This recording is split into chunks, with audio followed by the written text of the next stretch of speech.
few days ago, I posted this quick and easy hack for a Rockford Raglan dress, and I had dozens of people contact me asking how to complete the hack. So here is a quick video demonstration of how I completed an elasticated waist on a dress length Rockford Raglan. And make sure that you grab this pattern today if this is something that you're into. All the Raglans at Love Notions are just $5. That includes the Rockford Raglan for adults, the Wrigley Raglan for kids, and the Samson Sweater, which can be an outer layer Raglan for kids as well. So let's jump into this hack. Your first step is going to be to measure the desired length that you want to add to your Rockford Raglan. I held up view A of the front pattern piece to myself and decided how much length I wanted to add it. I decided to add 13 inches. For perspective, I am 5'2", and I consider the fact that there will be about an inch that's taken up by the elastic casing, but I also decided I did not want to hem.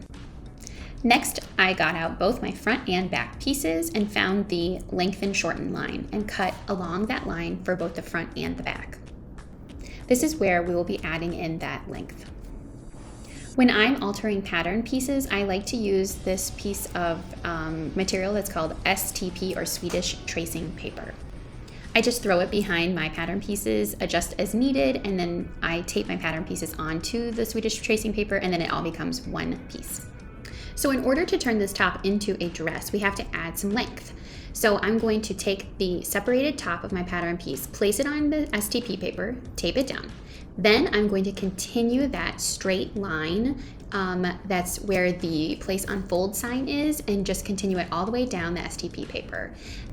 Then I'm going to use my 18-inch ruler and continue the angle that was started at the top of that pattern piece and add in my 13 inches of length.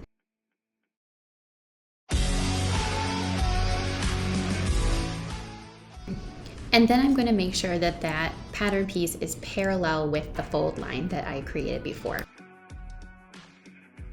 So this is what my final pattern piece will look like, and I'm going to do this on both the front and the back. Then I cut it out and sew it up exactly as the pattern directs. This is what the piece looks like right now without adding in that elastic waist. It's a little bit less form-fitting and a little bit more shapeless than I'd prefer. I prefer it to be just below my bust line, but you could really put this anywhere you wanted. After you've decided on the placement, go ahead and mark that with some chalk or some friction pen. Now that we've got that line marked, we need to sew the elastic casing based on that mark. We're going to turn the garment inside out and fold it right at that line that we created. Then we're going to mark 1 inch up from that fold line all the way around the waistline. I like to mark 1 inch up using a straight edge and some chalk all the way through so that I can have some consistency throughout.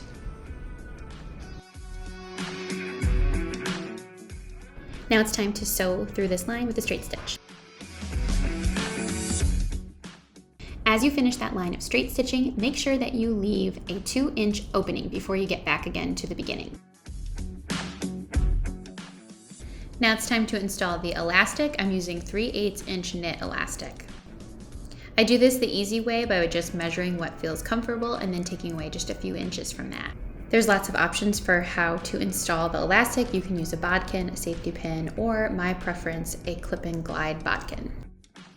After you've worked the elastic through, you will sew the ends of the elastic pieces together.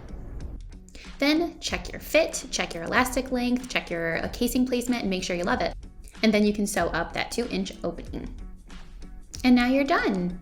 I hope you love this Raglan dress length hack. And I know that I have used this dress all the time, and I love the way it fits and feels. I love being able to have just a one-piece, easy to throw on dress option, and a Raglan is such a quick and easy sew.